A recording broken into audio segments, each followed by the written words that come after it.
and they can comment during it. So if that's their drift. I hope they say nice things if they do. All right. It is sent over to you. Thank you. The lady was really attractive. I got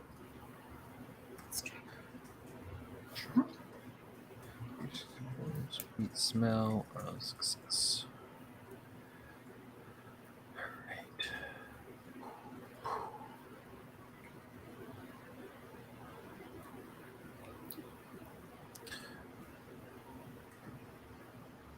Okay.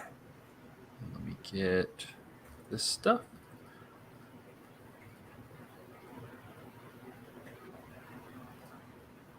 Are y'all still doing your blog?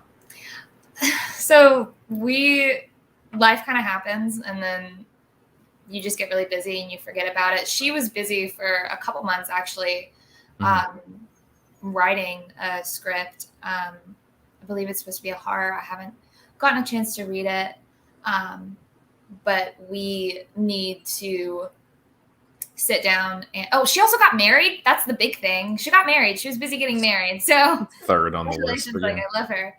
So she was busy becoming Mrs. So busy like planning wedding stuff that we hadn't really gotten together to talk. I'm positive that we've both written things in like while we've been apart, but we just haven't been able to get together to plan out anything new. But I hope that we'll have some pieces here soon. Yeah, definitely. Always like somehow we always just end up like finding each other, and it's like, oh, it's October, like we like spooky things, let's talk about that. Yeah, that's what I was gonna say. I'm like, you got some time before October, so you can like come back around. Oh yeah. All right, let's rock and roll. Sure.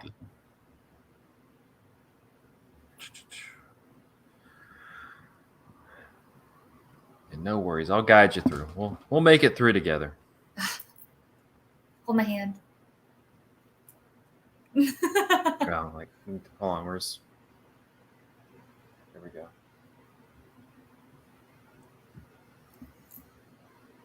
I'm also posting the link.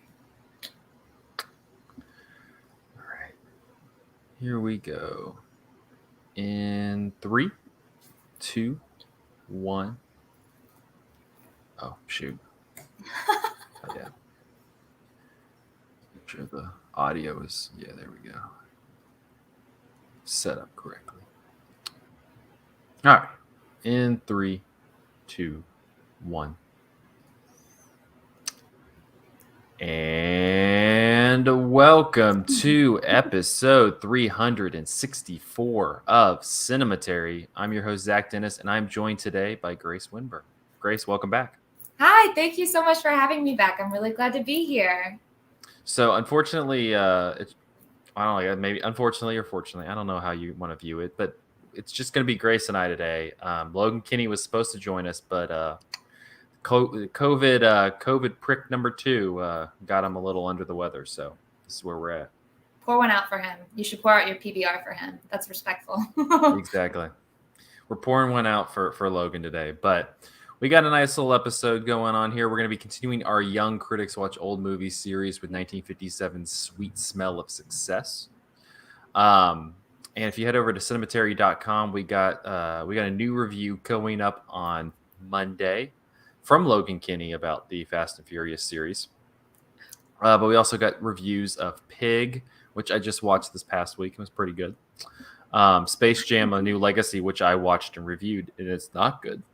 Not good at all. And we have Andrew's review of All Light Everywhere. So head over to cinematary.com and check it out. Let's go ahead and jump into movies that we saw this week, and I kick us off, Grace. I saw a couple new releases. I'm trying to get into the new stuff. The first one, real quickly, I was going to talk about was the Suicide Squad. It's the latest from James Gunn, who did from the beautiful, dark, twisted mind of James Gunn. Sure. I guess if you'd like to classify it that way. I mean, he knows how to like have blood and swear, so I guess that's twisted. The cool stuff. Yeah. Before I go into the movie, I ask how many blood and how many swears. And there's like a threshold. And if that movie doesn't have it, then I don't know if I'm going to watch it. I mean, it has it. I don't know if, you know, it's... That's what I'm saying. That's kind of movies, like, that's what I'm looking for. All right. Well, the Suicide Squad, it's so James Gunn, for those who are you know don't know, he's done the Guardians of the Galaxy movies. He did the movie Super. But this came out of that whole thing where he was like canceled and like kicked out of Marvel, and then he got the job to do this movie, and then he got uncanceled, and he's back at Marvel, and now he's saying stupid stuff online about Martin Scorsese. So that's his life at the moment. He has like bleach white hair. It's just he's doing a whole thing. Yeah. But this one, it's like a kind of pseudo a sequel, but not a sequel of the Suicide Squad movie from 2016. Right. It brings back a couple of the characters, like Harley Quinn, who's played by Margot Robbie. Joel Kinnaman's character, who is Rick Flag, is in this. Jai Courtney's character is in this. He was in the original one. I think that's mostly it. They've replaced Will Smith with Idris Elba, but they're not the same character. It's just another hot, charismatic black guy. Yeah. So, I mean, honestly, I picked Idris Elba over Will Smith, but that's just me. I do like him. He's very likable. He's very handsome. Yeah, he was big in the news this week. I mean, he's going to be in like the Sonic the Hedgehog movie. Knuckles, right? He's going to be Knuckles. Yeah, it's big Idris Elba week, guys. It's a big deal. It's a good day to be Idris Elba. It is. I'll cop. I do like both Guardians of the Galaxy movies. James Gunn, as a person, he's kind of annoying. He just likes to hear himself talk, so that's whatever. I mean, the movies themselves are fine. The downside with this, though, and I saw somebody, I can't remember if it was on Letterboxd or they tweeted this, but like they were like, "Oh, cool, James Gunn has made the same movie like 3 times in a row," and it's kind of true. Like it's a bunch of like misfit characters.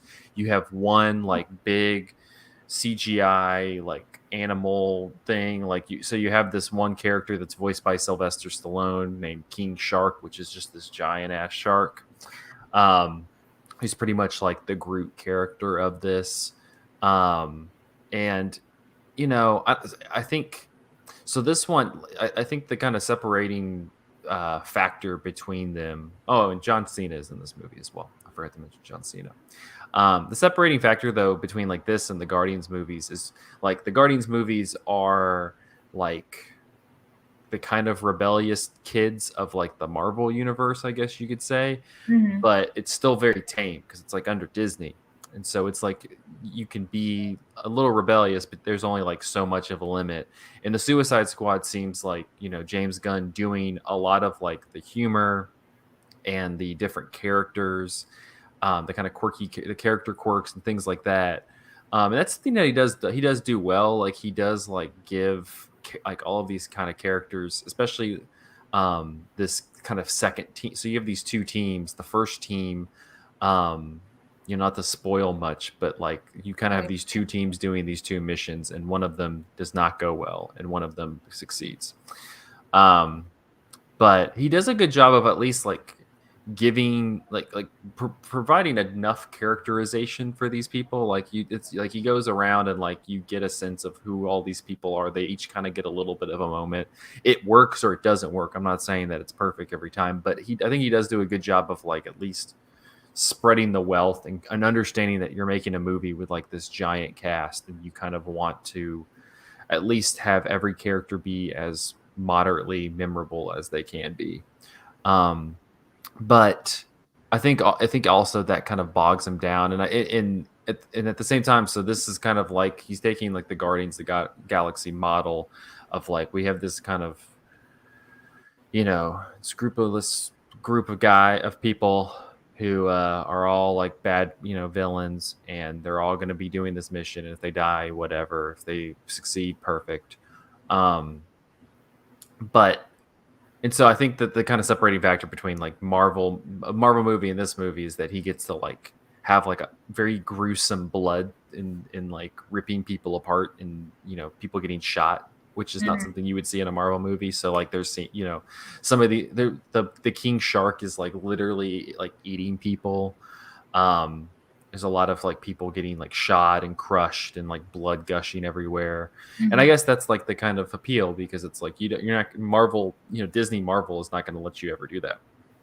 And so it's kind of like, let's take Guardians of the Galaxy, but then add much more swearing and a lot more blood. I don't. It also has like this kind of half baked like American imperialism plot to it, where like the whole mission is centered around going to this remote Latin American island, and Oh, does it have a government that needs help? it has this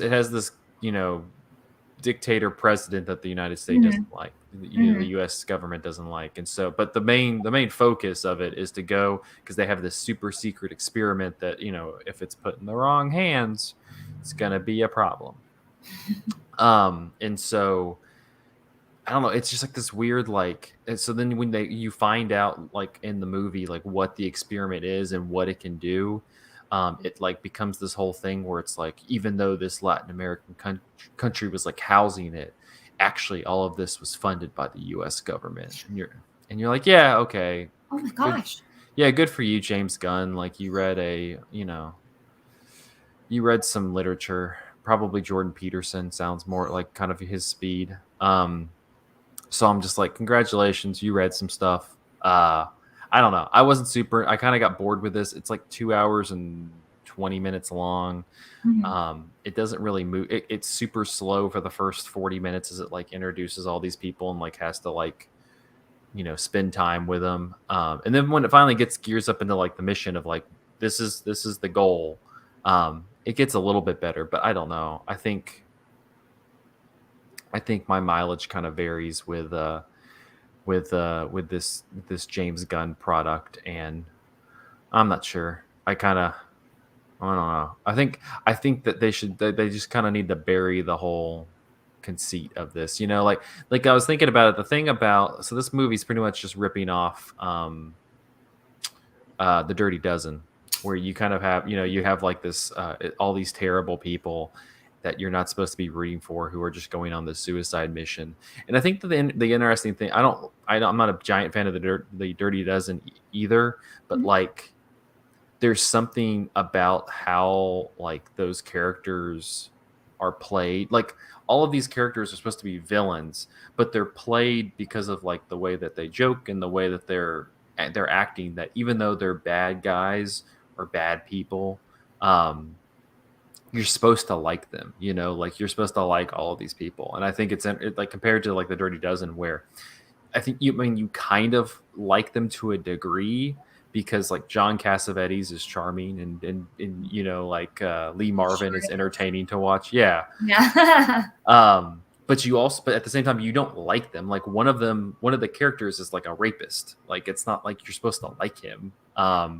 They're all like detestable people, and they like continuously are detestable. And so that's like what makes it a difficult watch, because you just are you're stuck with these detestable people. And it's like you have these detestable people and you have Nazis. So which one do you like? Do you like the rapists and the murderers and the people over there, or do you like the Nazis?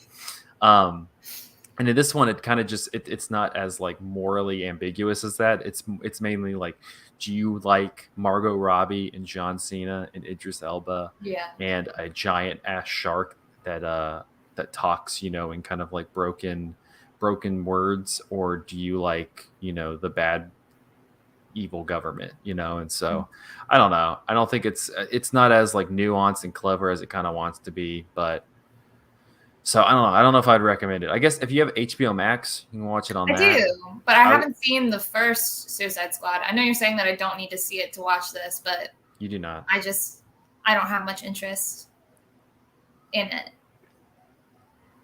Yeah, no, I don't mean it's just kind of. I don't know what to do with it. It's just I would not go and risk your life in the COVID surge right Oh now my to go to a God. movie theater to watch this movie. You know what I did when I risked my life to go see a movie in COVID times? I saw Yeah. New Mutants.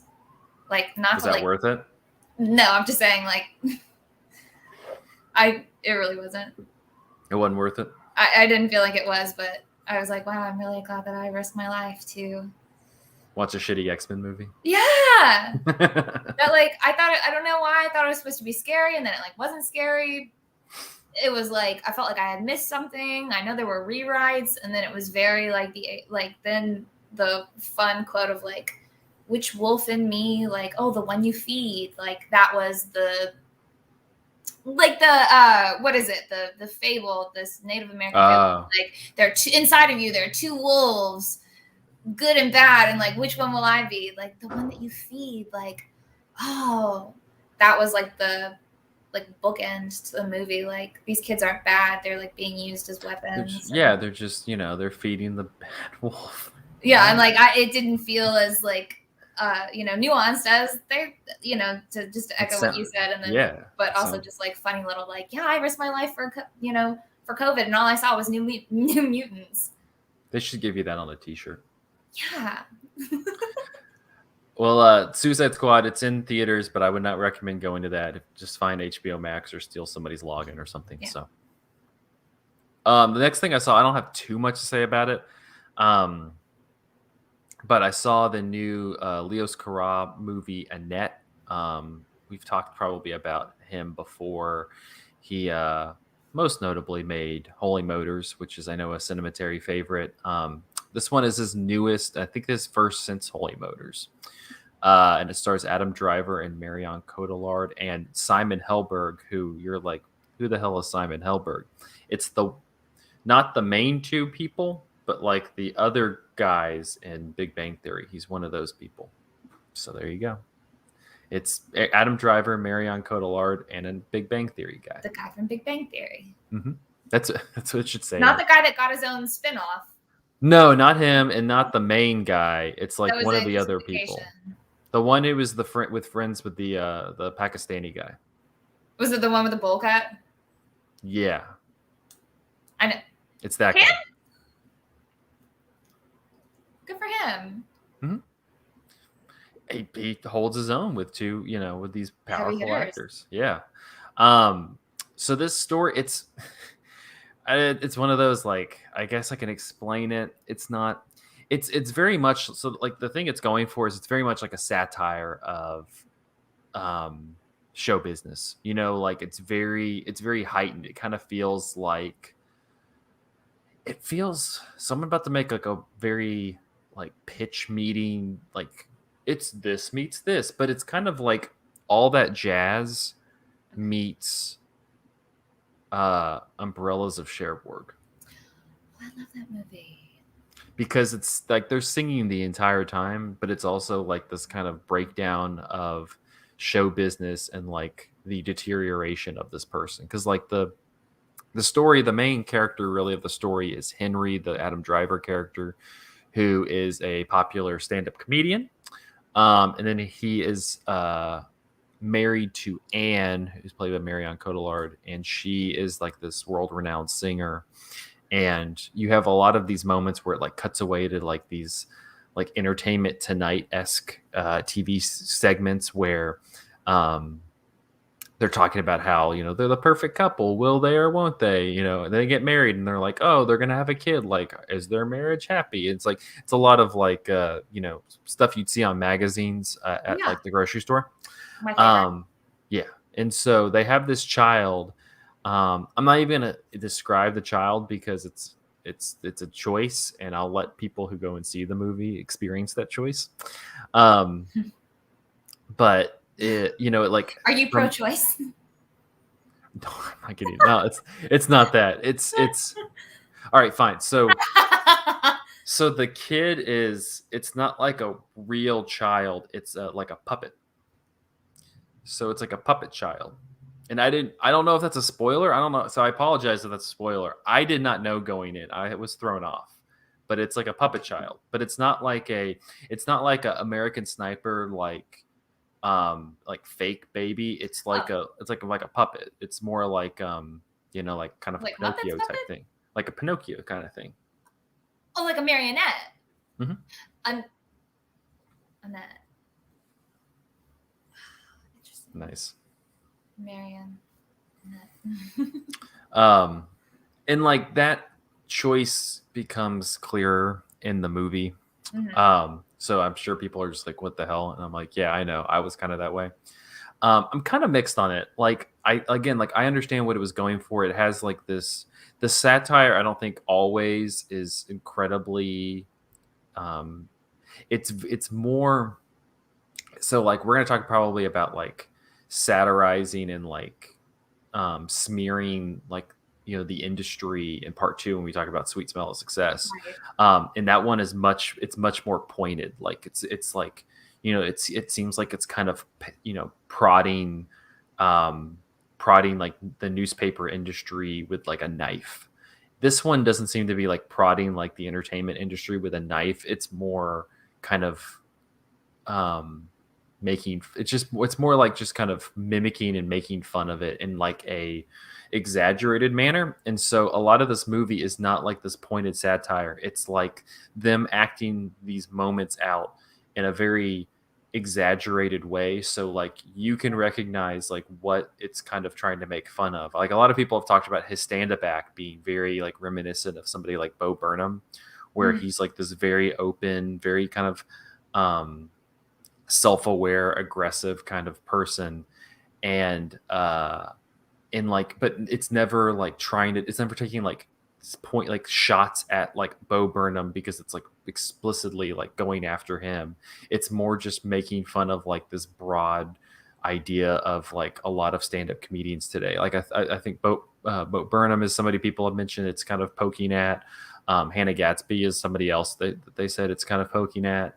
um and and so a lot of the like satire of the movie is kind of veiled behind like this over the top excessiveness. And so that's why I mentioned Umbrellas of Cherbourg, which is like kind of it's using that like kind of melodrama technique in like the way that movie utilizes like them singing constantly Mhm. to kind of like heighten and like exaggerate every moment. And so I think that your mileage will vary with it. Like if you can hang with that and you can like ride that wavelength, I think it'll work for you. I was kind of like, again, 50-50 because it kind of goes all over the place. um but for the most part, I liked it well enough. It does have a scene, if like you're into this, where Adam Driver goes down on Marion Cotillard, and they're like it's part of like a song. So there's that, and then they have another scene where he's doing that. So if Twice. that's your thing, Yeah, if that's your thing. But not it's bad. I think it's in theaters now, and then it's being streamed by or not streamed. Yeah, well, it's being streamed. It's being distributed by Amazon, so it'll be on Amazon Prime probably Oh, great. later this year. So I don't know. I'll be curious to hear what other people say. I don't. This was not one that I necessarily want to talk about by myself because I'm just kind of like it's one that you got to kind of work through because Oh, I feel like you like people will either really like this movie as I've seen or like real like I mean it was getting like booed. People were booing it, calling it the worst thing ever. So right. I'm sorry. I haven't. I would love to see it. I wish I'll go watch it and then we can do this again. we'll have to do this again. Yeah. Yeah, we'll have to do this again sometime. Yeah. Well, you're gonna have to you're gonna take things over for a second and talk a little bit Sure. about honestly one of my favorites of all time.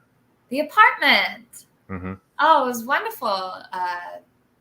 Jack Lemmon and Shirley Maclaine.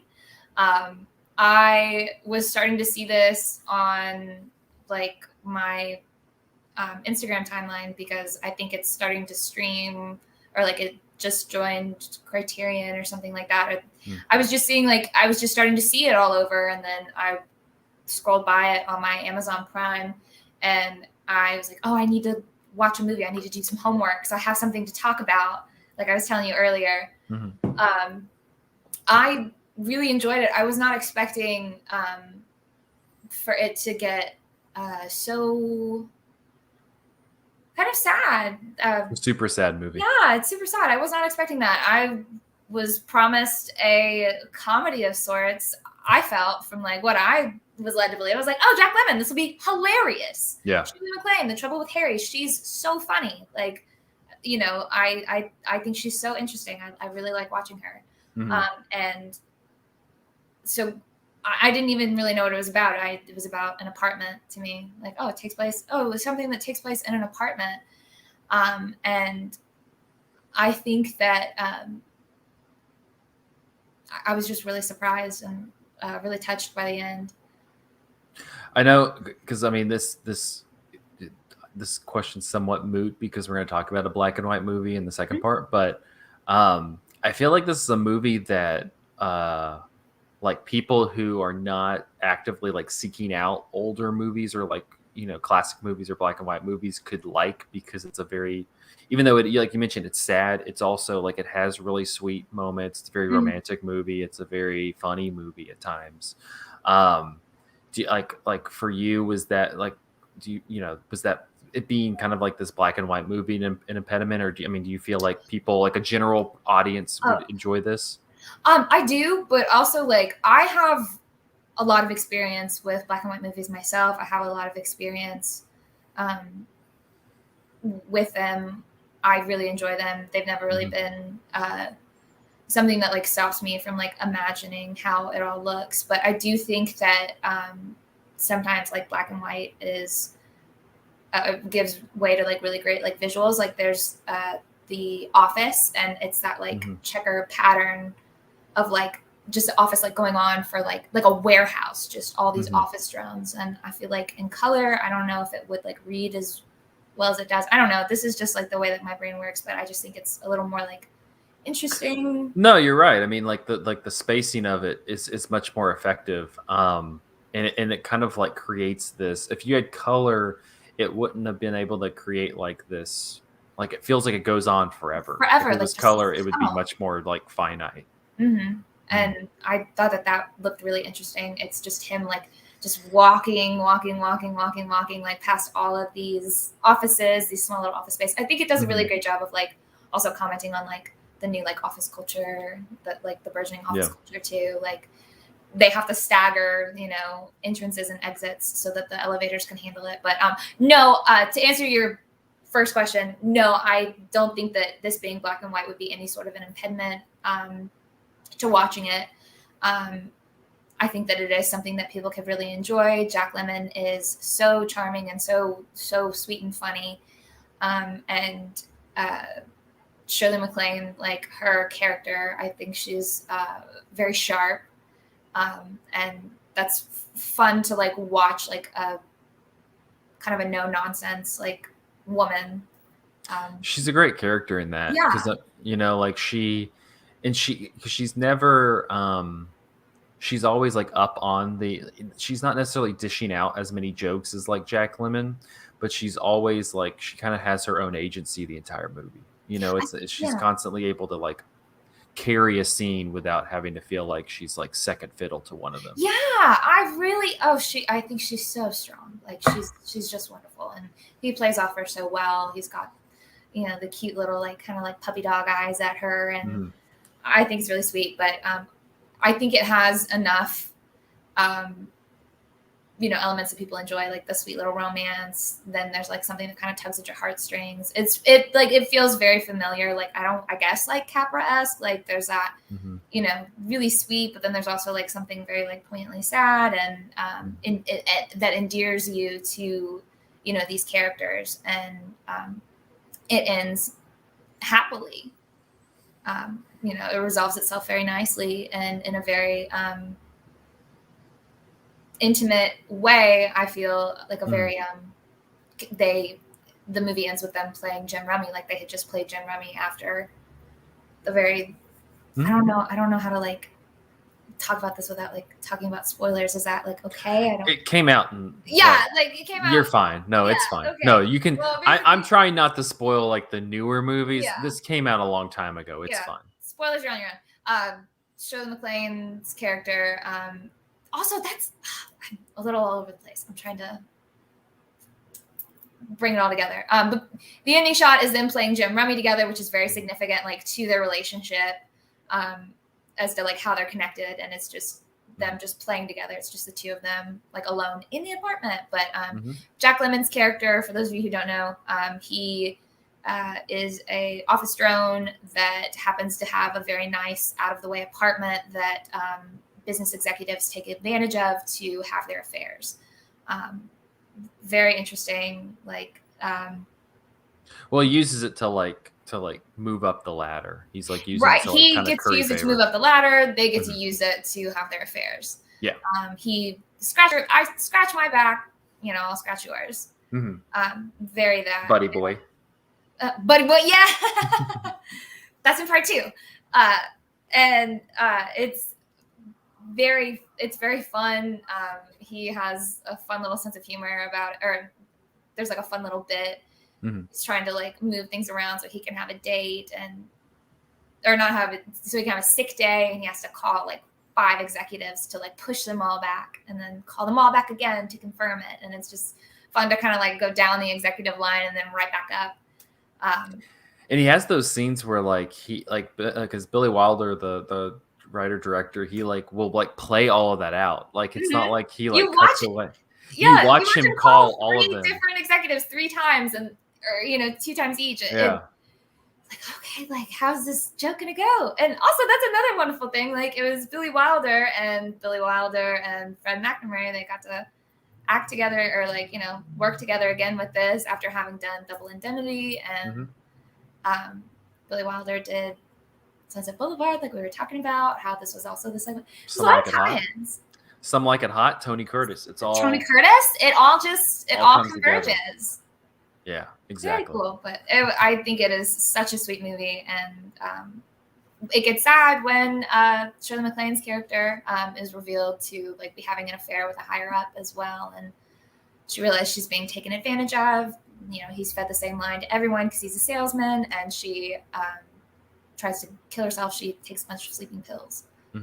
Well, she's having the affair with Jack Lemmon's boss, who so he's like, yeah, you can use my apartment because then I can move up even farther. And he learns the girl, the woman he has a crush on, who he's having an affair with. It's really sad, and it's really sad the way he finds out. Like there are those 2 really those 2 moments with the broken mirror.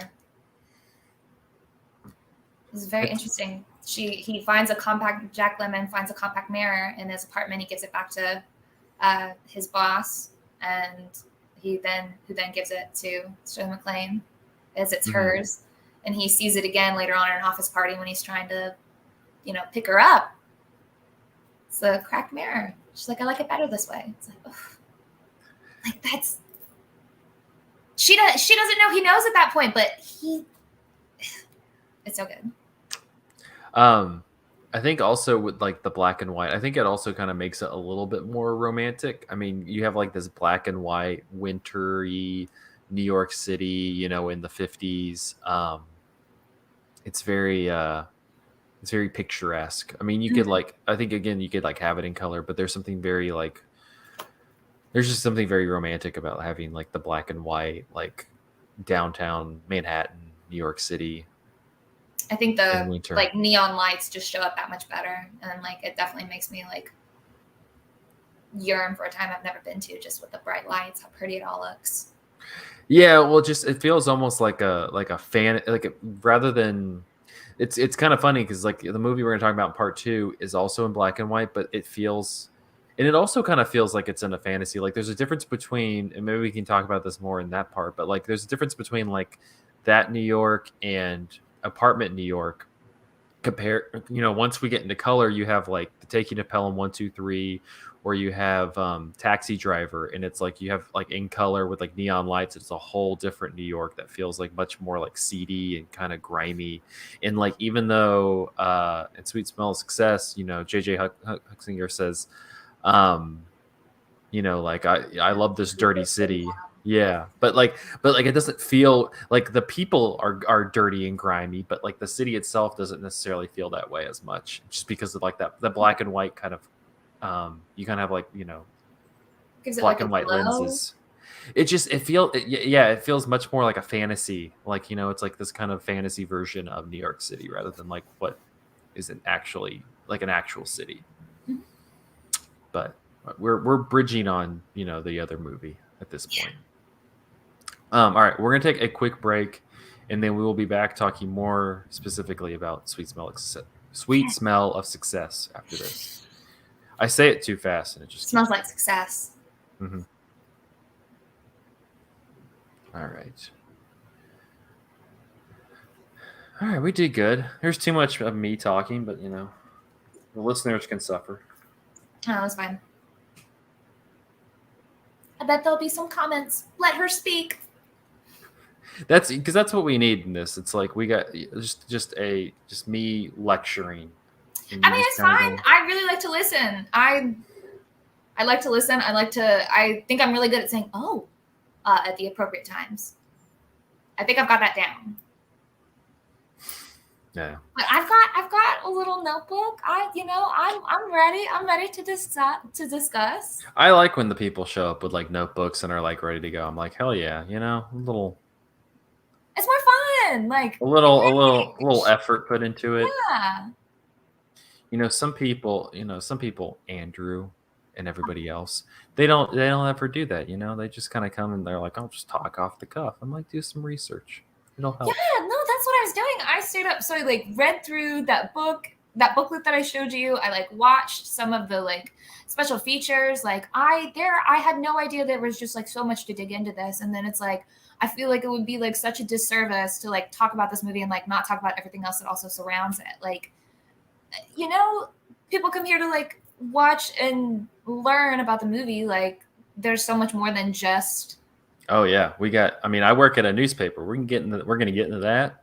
Oh, I would love to hear that. My mom was a reporter is a reporter. Like Yeah. I've been to a newsroom. Yeah. So I'm like, we can get all in. Like we can get into that stuff. It'll be good. I can't wait. All right. Is this where you do the commercial for like purple mattresses or yeah. Freshly.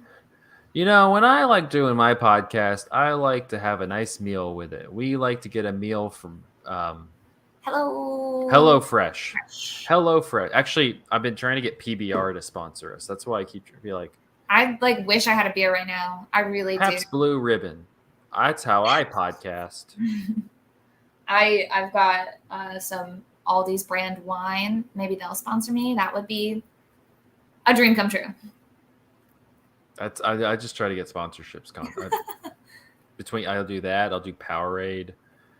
I'll find like a craft beer. I'm just throwing everything at the wall. Right now it's PBR because I want PBR. Cinematary, brought to you by PBR. Brought to you by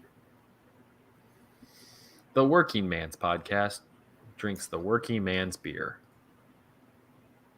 Working woman. Working woman. I'm going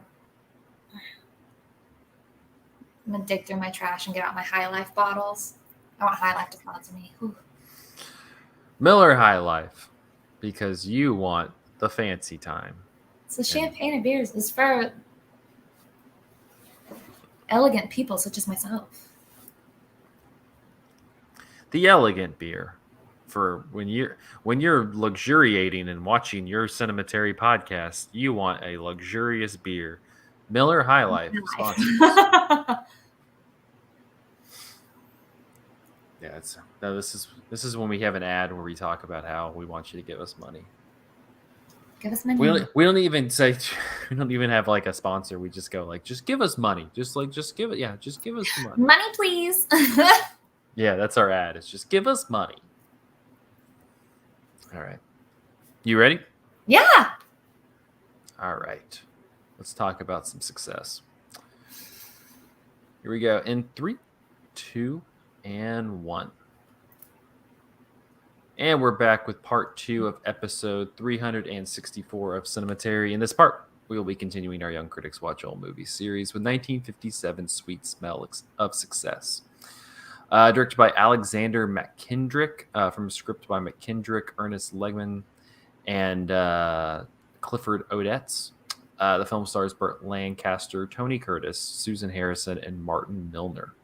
New York City newspaper writer J.J. Hunsaker holds considerable sway over public opinion with his Broadway column, but one thing that he can't control is his younger sister Susan, who is in a relationship with an aspiring jazz guitarist named Steve Dallas, which awesome name, by the way. Right, and they call him Dallas throughout. It's like, that sounds so cool. He sounds like a baller. Yeah, such a baller name. Hunsaker strongly disapproves of the romance and recruits publicist Sidney Falco to find a way to split the couple, no matter how ruthless the method. The novelette on which Sweet Smell of Success was based on was first published in Cosmopolitan in 1950 under the title Tell Me About It Tomorrow. According to memos found in the MPAA PCA file on the film, the story ended with Susie Hunsaker accusing Sidney Falco of rape, after which he is murdered by columnist Harvey Hunsaker, whose name was changed to JJ, for the film.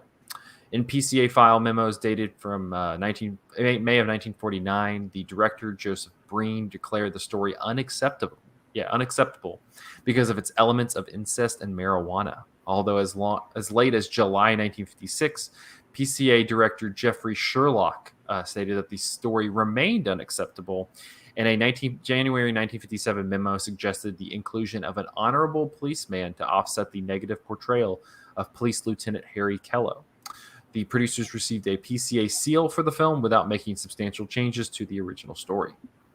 Writer Ernest Lehman had fictionalized his own experiences as a press agent, and the story's portrait of the beloved but ruthless columnist was recognizable to many as being based on Walter Winsell.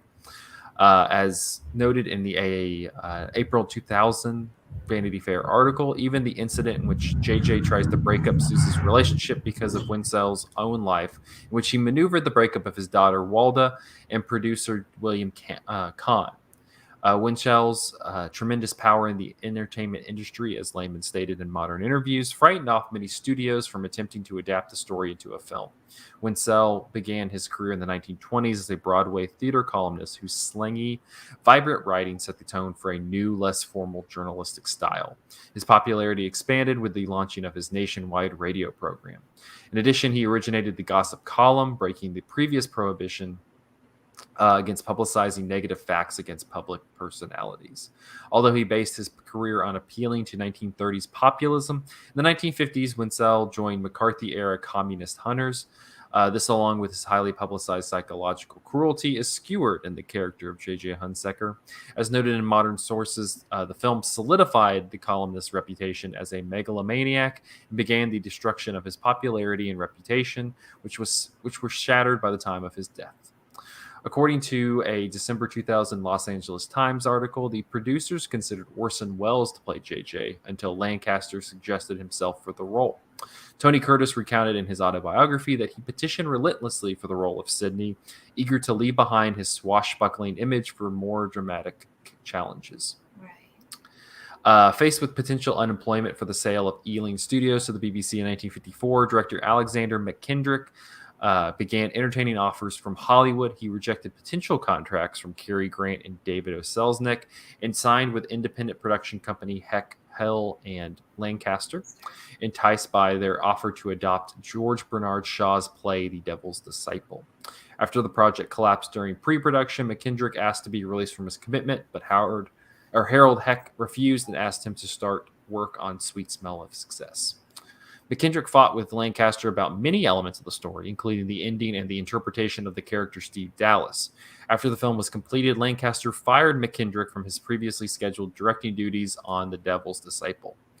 In May of 1959, the New York Times reported that the U.S. Information Agency had blocked 82 films, including Sweet Smell of Success, from being shown in 12 overseas countries for fear that the pictures were, quote, painting a false picture abroad of the United States. A preview screening of the film was poorly received, as Tony Curtis fans were expecting him to play one of his typical nice guy roles and instead were presented with the scheming Sidney Falco. Yeah. McKendrick remembered seeing audience members, quote, curling up, crossing their arms and legs, recoiling from the screen in disgust. Burt Lancaster's fans were not thrilled with their idol either, quote, finding the film too static and talky.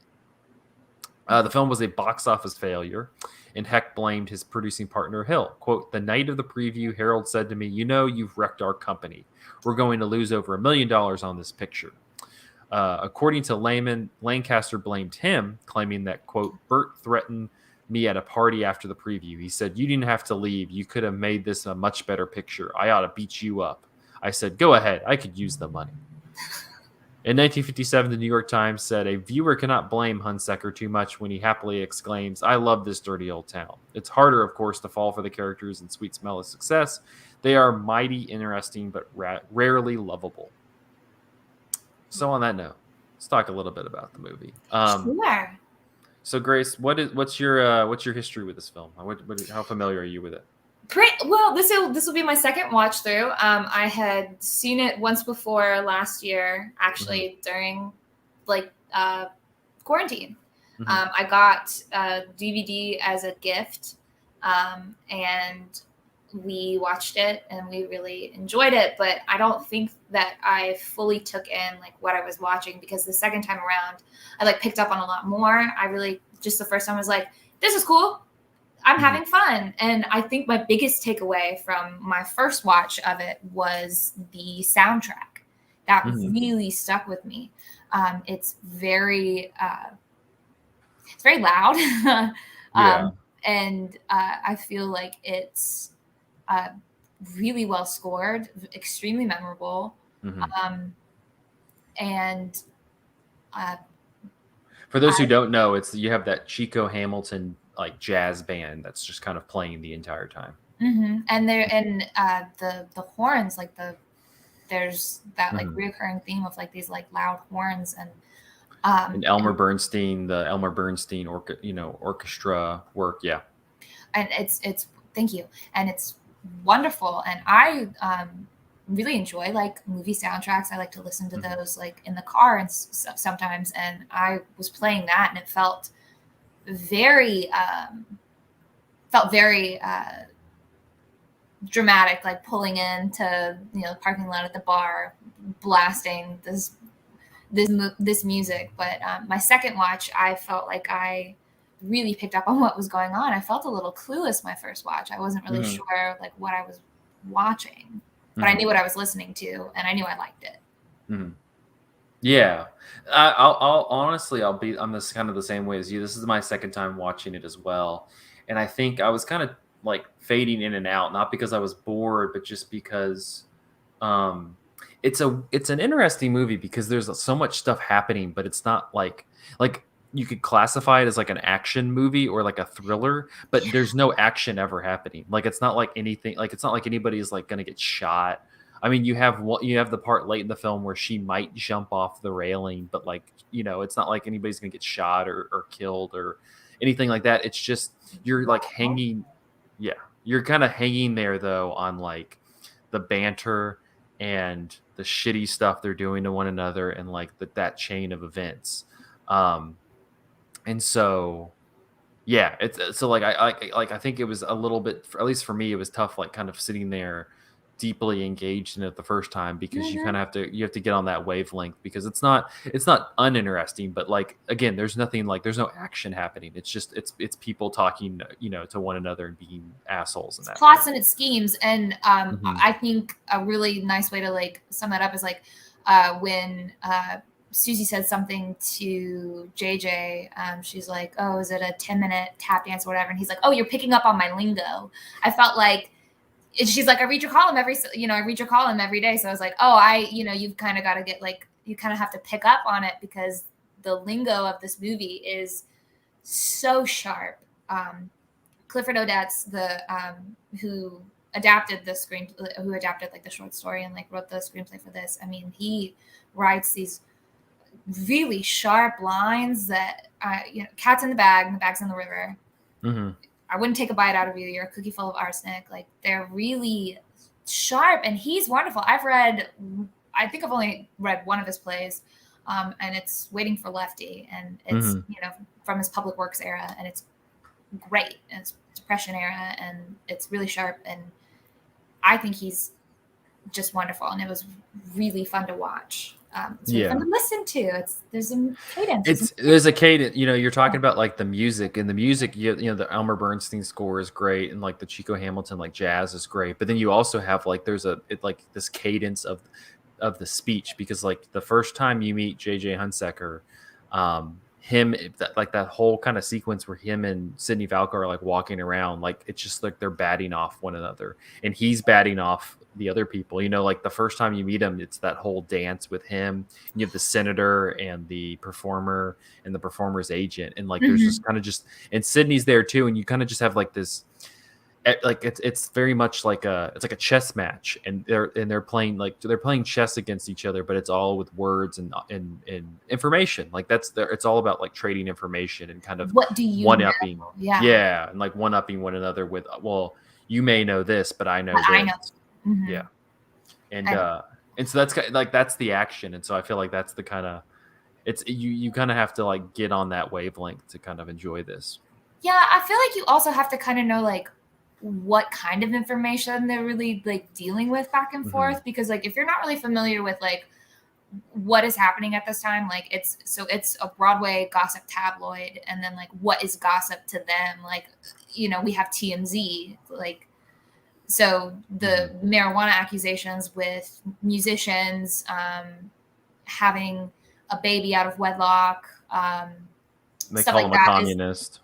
Being a communist, because this also naming names, blind items, like it's McCarthyism, and so and unfortunately Charles Odette is very familiar with naming names. Yeah, sure did. Yeah. Pobody's perfect. No, but you're true, and it's kind of like, to me, so like as somebody who works in news and at a newspaper, it's interesting to me like rewatching this, like looking at the power that JJ has in terms of, like, I mean, he's just like this holder of information. Like, again, like he doesn't have a gun, he doesn't have a weapon. His weapon is just how, like, the information that he carries and like how he can utilize it. And it's interesting to me to kind of look at that today, because I don't necessarily think there's really an equivalent of that today. Because you think about it, in 1957, there's not many forms of information. I mean, you have like you have newspapers, you have radio, you have kind of the onset of TV, and those are the three places where you're getting your information from. Those, I mean, that's like anything else that is non-existent. You don't have social media, you don't have even other ways to be getting, I mean, other than like a library, you don't have any other ways of getting, you're trusting those sources to tell you what's going on. And so like he is able to kind of hold that power because of that, because he's in this powerful newspaper, he's in this powerful position, he can kind of hold that over people. And it's interesting to see that like today, because I don't think that's that's a role that somebody can have today. I don't think anybody holds that much power just with their column or with their writing. I think because we've seen it, definitely. I mean, like, these personalities that like make or break like what we talk about, but not really like, everybody talks about like Ellen, everybody talked about Oprah, like they were talk show hosts, but like I don't have the same influence. No, because I think in terms of like, I mean, you think of just like swaying, so it's like swaying public opinion. I think that it's not, you don't have like in this movie, what it's telling you is you have this one person who sways public opinion. Like if JJ, you have JJ's the only Instagram influencer in 1957. It's just him.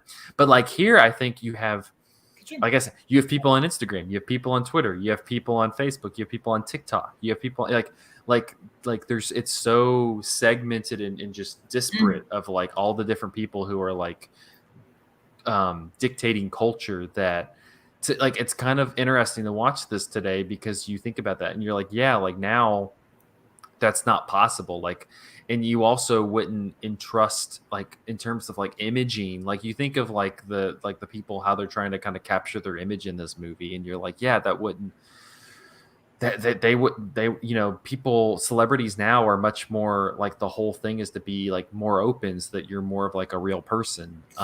It's just such a, I'm not, it was more just kind of like interesting to see how the machine worked, I guess is what I'm saying. Absolutely. Yeah. So with that being said, like, that's why the first watch, I don't think I got as much out of it as I did the second watch, because then I was more aware of like what I was listening to, what they're talking about, like Mm-hmm. what it is that these like plots and schemes are. Like that was the hardest thing for me to like map out my first time, that I was a little confused after my Like, what are they watch. talking about? What are they talking about? What's going on? Like, what is this big problem? Like, why Mhm. is JJ being this way? Why is Sydney so desperate? And I was able to pick up more on like why he's so desperate. But also, I really like Sydney. Like, I think I like, out of the two of them, I like Sydney. I, Mhm. I'm not saying that he's like a super great person and wonderful, but like, I Mhm. don't know. I kind of do like how consistent I feel he is. Well, it shows you just like they're kind of two sides. I mean, that's the whole thing, is like they're two sides of the same coin. Yeah. Like Sydney is somebody who is willing to like do whatever needs to be done in order to get this information where it needs to be, and JJ is kind of like the conduit of that. And like you learn a lot about Sydney, not just from how he acts, but like from how other people kind of react to him, because a Yeah. lot of the movie also is him like interacting with other smaller columnists. Mhm. And like you have the one who is just like completely dismissive of him, and he's like trying to like get in through his wife, and he's just like, that guy's just completely angry with him. And then you have the other one who, in order to get to get the thing that he needs written in the column, he cons his friend to sleep with him, or to sleep with this guy. And like he's such a slimy grifter, and like Tony Mhm. Curtis like plays the grifter so well, because like I can see why people would be upset seeing him in this, because you're used to seeing him as like this much more dashing hero, like whether it's like like him just being like pretty and Spartacus Yeah. or something like that. Like he's much more of like a prototypical hero. And in this one, he has the like charisma of a prototypical hero, but he's doing it for all the wrong reasons. Right. The best of everything is good enough for me. It's like Hmm. Sydney is a man that wants more than what he has. He has like he's made these huge plans for his future. Um, and he's not there at all. It's like, I already know what I'm going to buy when I win the lottery. It's like, but you haven't won the lottery yet. Like, Hmm. he's very, very much like a dreamer and a schemer. And like, should we like talk about like the plot at all? I don't really.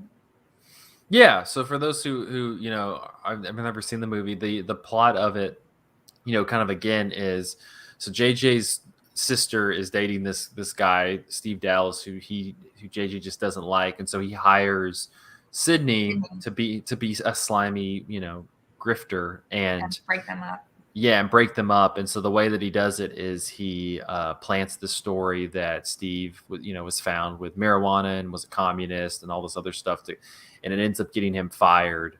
um, and so as the story goes along, like Steve gets his job back and kind of starts to fight back against JJ and Sydney. And by Because the he end, thinks that they're the ones that planted the story as their publicist and columnist.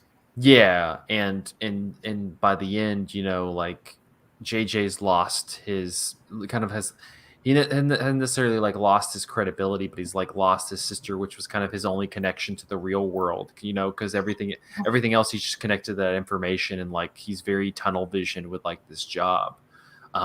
You watch him as he kind of like moves around the movie, and he knows everybody, and whenever he's talking to people, it's not really like a real conversation. It's like it starts as a real conversation, and then it veers into he like drops this line that shows, I know this thing about you, you better you You're better watch only as yourself. good as like your next big scandal to me. Like, you actually don't matter as a person.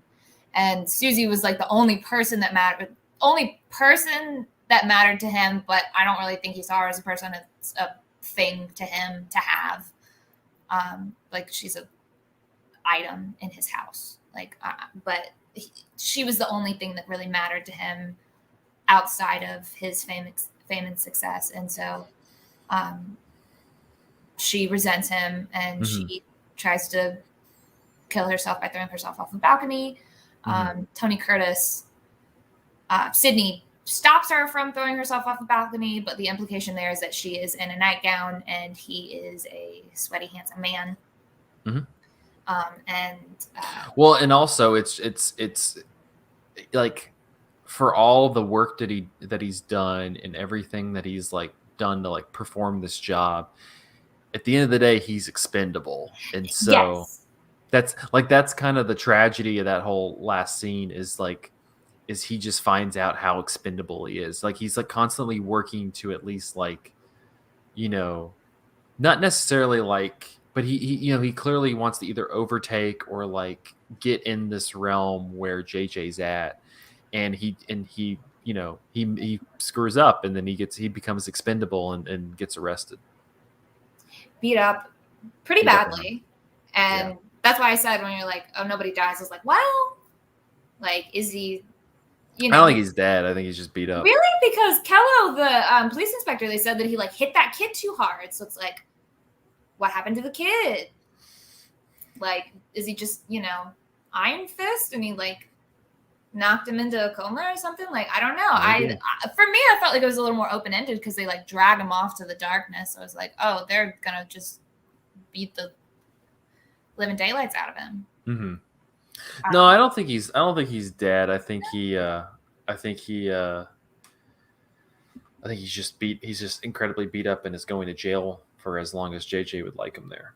Which again, and I think that it's the sadness in that last scene is just, I don't know, like, it's not even sadness. You just kind of have like this empty feeling by the end of it, because you have Susie is walking off kind of, into the lights. Yeah. To kind of, because she's the dark and like she's just kind of escaping everything, and then JJ has he's lost his connection to the world and is now like everything he is like tied to this column and this job now, like no matter and then you have Tony Curtis, who has realized that he's just kind of a pawn and an expendable one at that, and is now like beat up and probably going to jail. And so it's like, I don't know how you felt at the end, but it's just kind of like this. It's not like I'm sad or melancholy. It's just like this emptiness, it's just like, oh, like it just shows how like empty all of these pursuits are, like Sydney like try to accomplish all this so he could get to this level, and JJ is like this powerful voice, and at the end of the day they're just empty. Like JJ just like looking out over his balcony, and there just doesn't seem to be like the same like life like out. There seemed to be like there's one scene where he's like looking out over his balcony. There's like there's nightlife, there's the city, like that's his world, and he presides over it. And then I felt like kind of at the end where he's just sort of looking out, like it's not the same. It doesn't have the same effect to it. And he's like, and I think it's that he's like watching Susie walk away, like he can see her like walk away, and it's like, I absolutely like, there she goes, like that's it. Like, and also, but I think also to your point that he's like the city, like it, like whenever he had everything he wanted, he could kind of look at this as like his domain. It kind of was like a little Lion King, like everything, like this is mine. And now, like, I think it's just like, now he looks at it, it's just like less, I don't know, it's less appealing. Like it now, instead of it being like this thing that you've gained, it's like, this is all you're left with. And it's an empty, vapid, and there's terrible city. I definitely see that. And I definitely agree. Like there is that empty feeling at the end of it. Also, it's sort of, that's sort of like the moment where I was like, like I let out a breath, like, it's like, oh gosh, okay, like we're done. Like it felt very fast, because I mean it's over the course of 2 days. Like the timeline is, am I right? Like 2 days? Yeah, like it was fast paced. Like how do these people have any time? Like the nightlife, I didn't know nights could be so long. I didn't know there were so many hours in the day that they can have. That he's telling Rita, the cigarette girl, which, by the way, I would love to be a cigarette girl. I think I'd be a fantastic cigarette girl. Rita gets a raw deal. Huh? Rita gets a raw deal. I think she does too, and I think she's wonderful. Like, I think that she, out of all of them, is the purest of them all. Bless She her. just wants the hook, be like, The Tony tropical Curtis, hook island up with me, mood. man. I want to be put in the tropical island mood. Like, can someone please get this girl a Mai Tai? I think she's so sweet. And, how is Sydney making these plans? Like, let's have a date at 2:30. I'm like, can you be there at 2:30? Let me she's check like, my yeah, no schedule. problem. Like, of course. Do I get to go and I'll meet you at 2? Like, am I gonna have sex with Tony Curtis? Like, yeah, I'll be there. Yeah, absolutely. Well, she's kind of like, Sydney, do you still keep your key under the mat? Like, she's kind of hinting at it, like she wants to be with him. I think that she sees like something in him as like in like sort of a provider way, like, because she's like a lowly cigarette girl, and she said something about how someone's in military school. Like, I think she's trying to like provide. Yeah, she's a kid. Yeah, she's got a kid, and she's like trying to provide. And then it's like, here's Sydney. He's handsome, and he listens to her as far as she knows, like as far as she's aware. And he's a nice grifter. He's a nice person. He has a good job. He's a big city publicist, like to the stars. Like, I'm sure that just seems like, oh, he's a millionaire to her. And bless her heart for like letting him take it. Like, she lets him take advantage of her. She's like, okay, fine, like I'll do it. Yeah, but she's not happy about it. And she was also really funny, like watching her kick off her shoes. Well, like, I just love her face, like whenever he shows up, and she like kind of like the way she just slinks out, when, like because like the shot, like she opens the door and Tony Curtis is right there, and then that guy just kind of comes into frame, and like the way that she's like slinks back, and it's just like, no, he goes when she comes back out, and he asks her like, how do I know you? And he like names the place, and she goes, like, she just shakes her head like, really? No. Like, that's cute. Like, that's like, that to me. She's just like, so like, I don't want to be like, this all sucks. I don't like any of this. Yeah, I don't want this. And it just seems so cute to me. Like, that's like a great way to like characterize this kind of like ditzy sweetheart, the cigarette girl. Like, well, it's like, and she, it's also like she she only does it because she's doing it for Sydney, like, and that's the tragedy of like that whole transaction is that I think if it was up to her, she'd be like, no, I'm getting the hell out of here. See you later. But she loves him so much. She's like, yeah, I'll do this for you. You know who else loves him? Like, he's got himself like a nice little following of like these poor sweet girls. His little secretary. Yeah. I've almost like completely forgotten about her. No offense to her. She's largely forgettable, I feel. Like, she's just very small, and he's so mean to her. And then she's still like, bring your top coat because it's cold outside. Like, there's that caring, like, I care about you. Like, and he's so mean to these women. He's not a nice guy. He's not a nice guy. He's not a nice guy. And he is, he's like, no, I am red flags. I am red flags, girls. Like, I'm handsome, but I'm mean. And I kind of respect that. Also, I really, he's so poor. He is. Like, I think Tony Curtis does a really nice job of sort of like, portraying this sort of like, I'm really down on my luck, but I'm also like, I'm drinking that the grit. I'm gonna I'm just down right now, but I'll be okay. Just give me like that one break and I'll be fine. I'll get that one break. Like, no, I'm not going to take my top coat and leave a tip in every bar in town. Stay here, taxi. I don't know if I can afford to hail another one. Like, his Sidney Falco publicist taped on to the door. Yeah. Like, that gave me a very like month to month feeling. Like, well, and like he opens the door and like his bedroom's right there. Yeah. Oh, it's so good. We've talked about Tony Curtis. I mean, what do you make of Burt Lancaster as JJ Hunsaker? I hate him. I hate him. So good. So good. But just the entire time, I'm like, I don't know why I hate him more than Sydney. I think maybe it's because I just like feel bad for Sydney, because I think in Sydney's mind, he's like, I'm doing what I have to do to like get to where I want. And then I just feel like JJ is like, I'm already here and I'm the worst. Make no mistake. He's very like, he has like that like lean back confidence where like you're not gonna like that's what's so great about the scene when Steve comes and just kind of lays into him, because it like knocks him off a little bit, because like for Mhm. the beginning, for the most of the movie, he's just like leaning back, and like you can tell he's not exerting that much energy. He's just tearing these people down, and it's fucking nothing to him, it's just like, Absolutely. It's easy. yeah, You know, I'm smarter than you and I know it. And then he's never really had anybody kind of like push back on him. And I do think that like surprised him. And yeah, that I feel like that definitely like knocked my balance a little bit. But yeah. he's and so and good. and I love He's Burt enormous. Lancaster. He's enormous.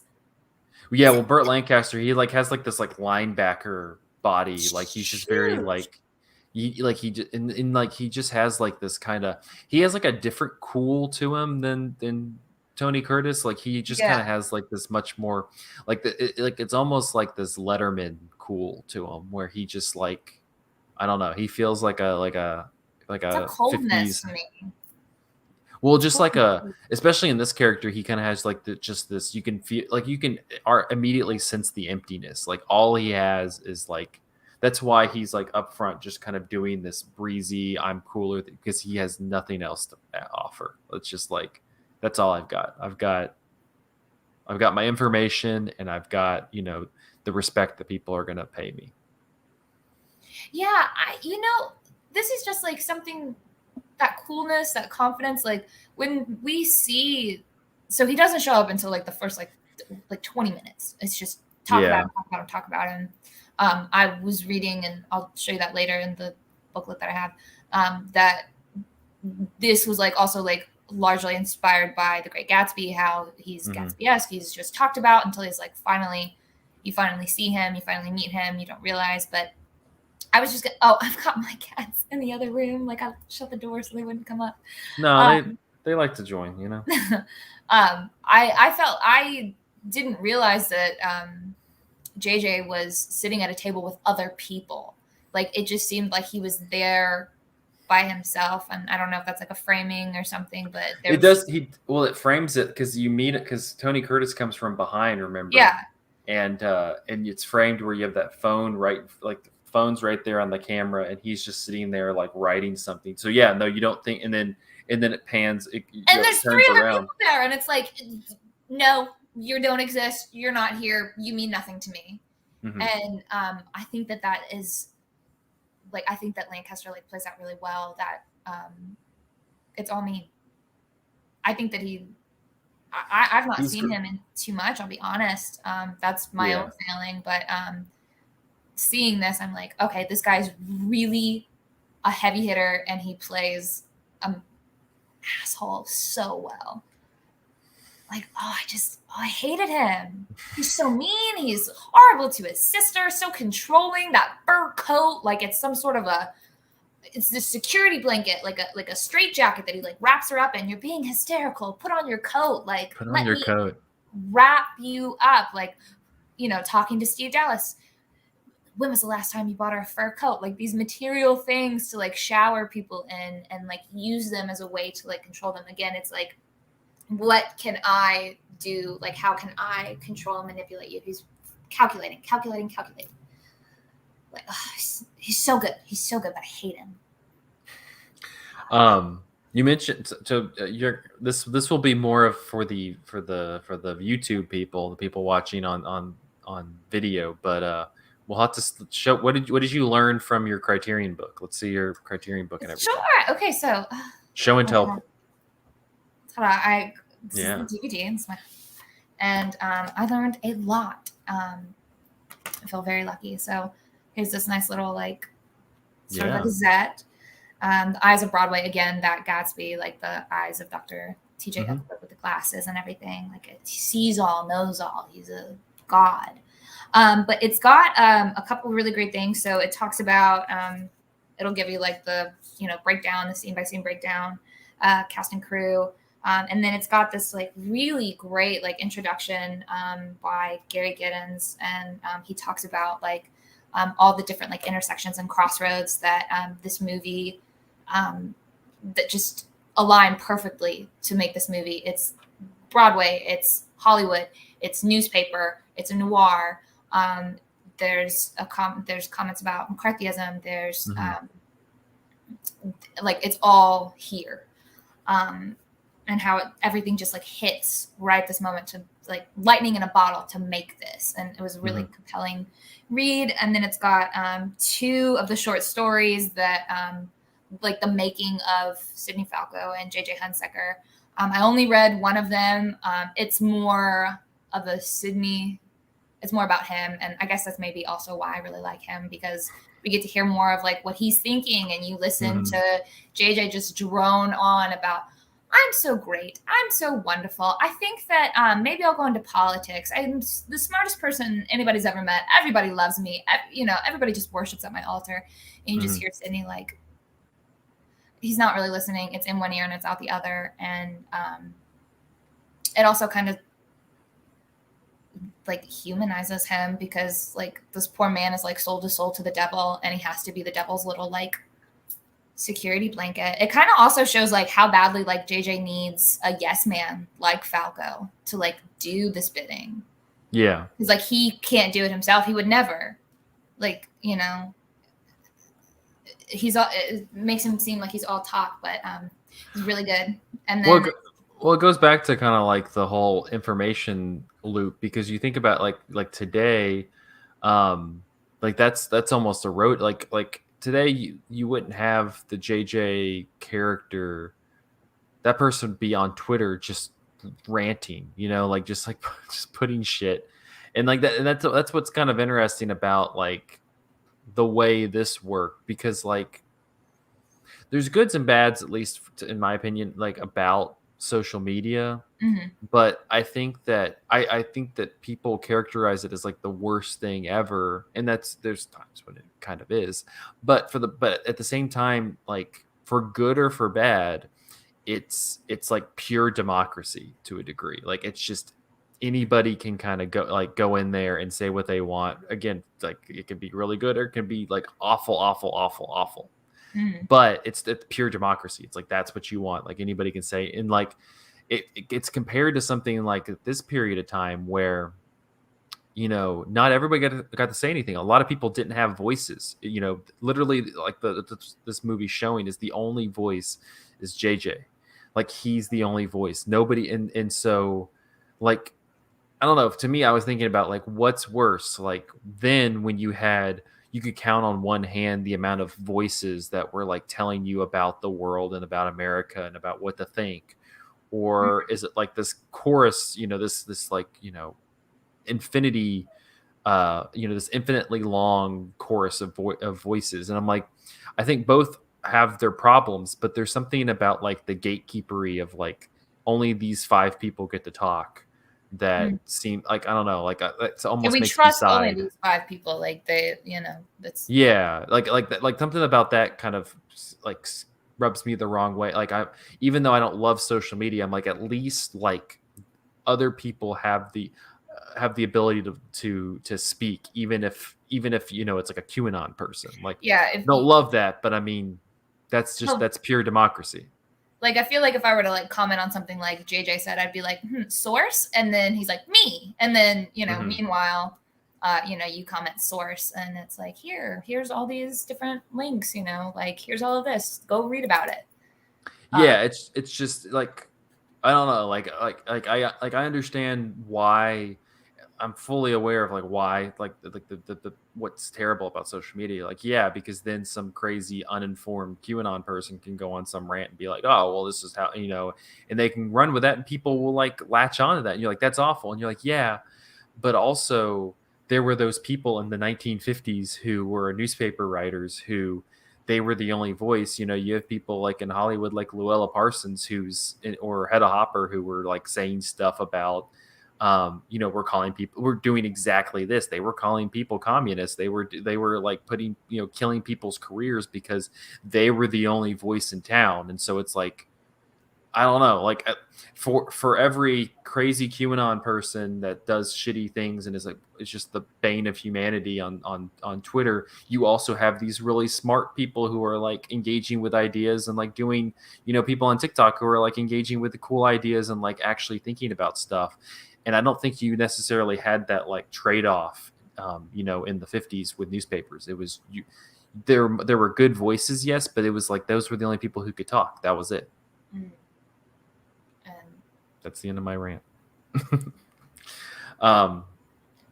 Anything else from your Criterion book that we need to? Then there was like a little bit of like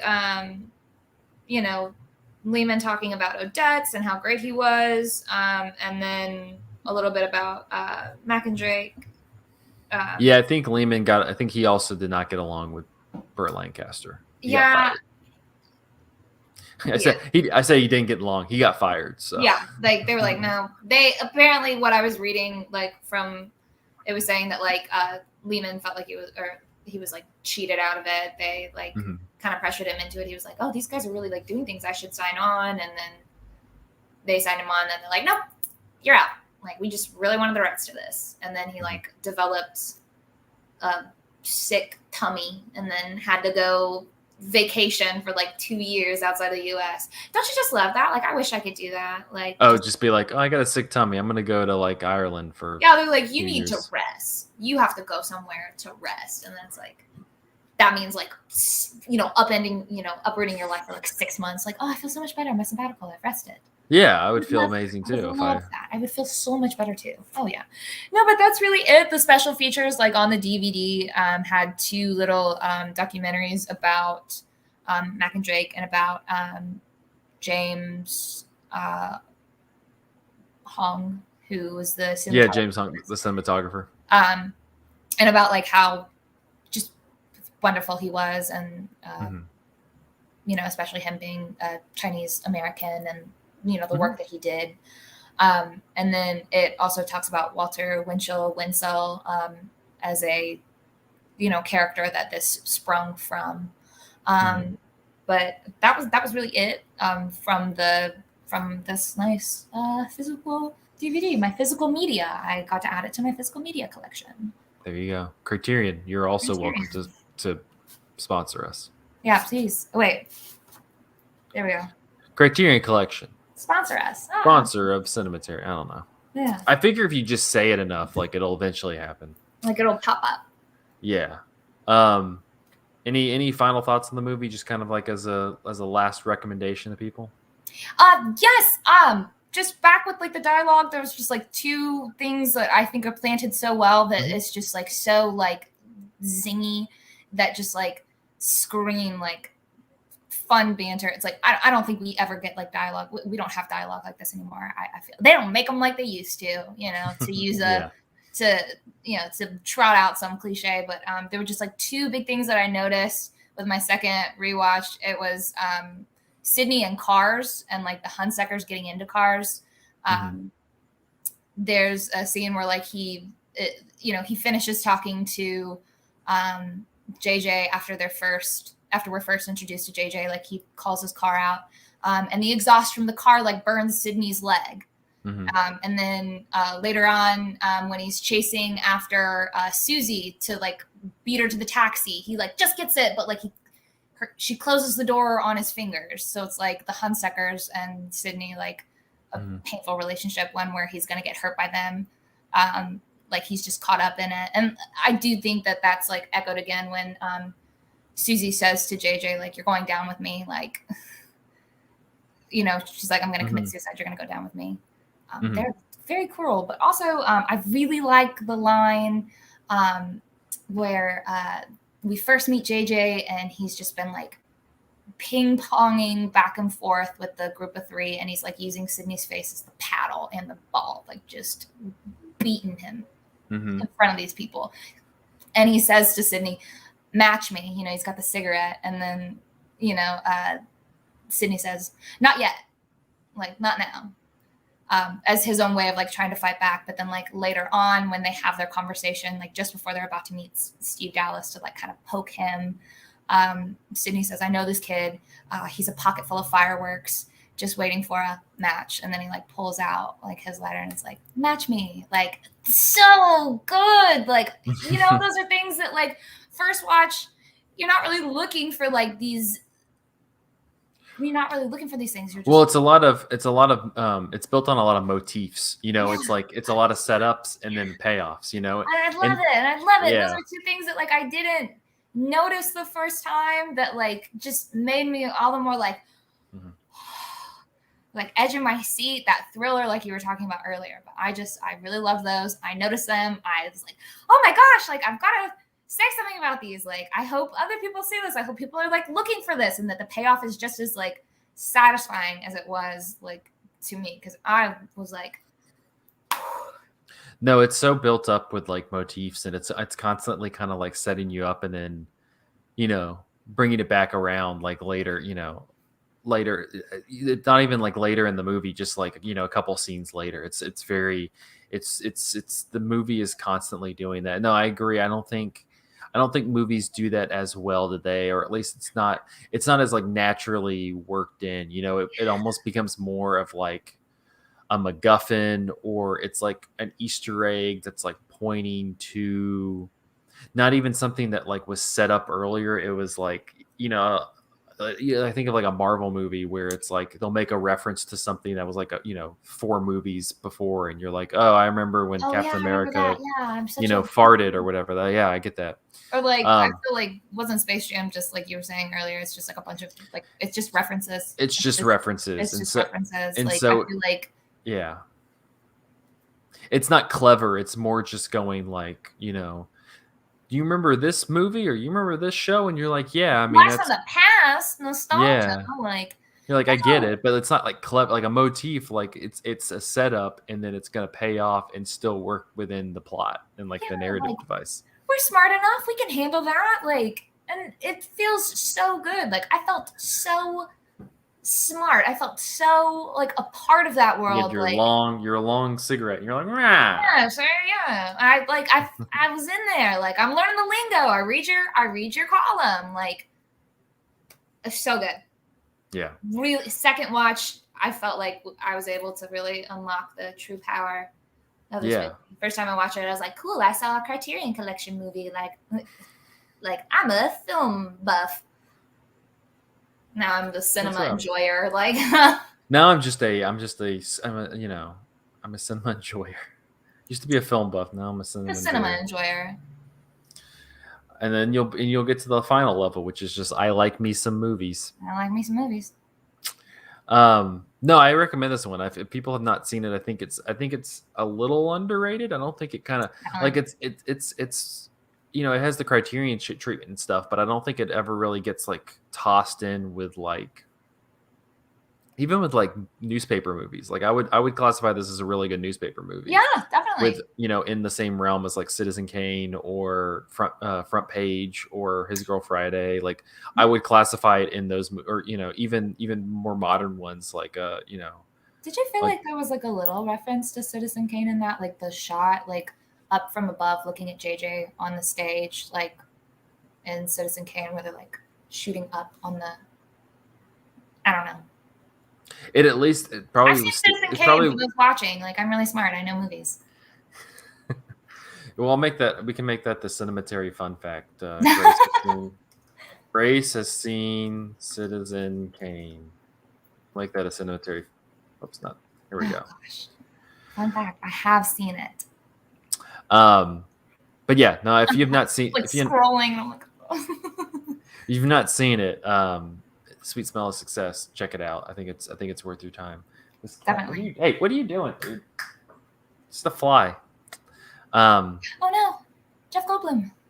I've also seen The Fly. You want me to switch it out? No. Well, that will wrap up this episode of Cinematary. You can find us on Facebook at facebook.com/Cinematary, on Twitter and Instagram at @Cinematary, and on Letterboxd at letterboxd.com/Cinematary, where we post all the movies that we talked about in this episode. Check us out on Patreon, patreon.com/Cinematary. Thank you so much to our patrons: Cam, Chad Newsom, Christina Daughtry, Corey Willingham, Harry Eskin, Candace Sisson, Ron Hayes, Tyler Chandler, and Whitney Rio Ross. Thank you so much for your patronage. Next week, we're going to be continuing our Young Critics Watch Old Movies series with 1954's Godzilla. So we're going to get a nice, another little social satire with a side of some destruction. So check us out next week. Thank you guys for listening. We'll see you then. Thank you. All right.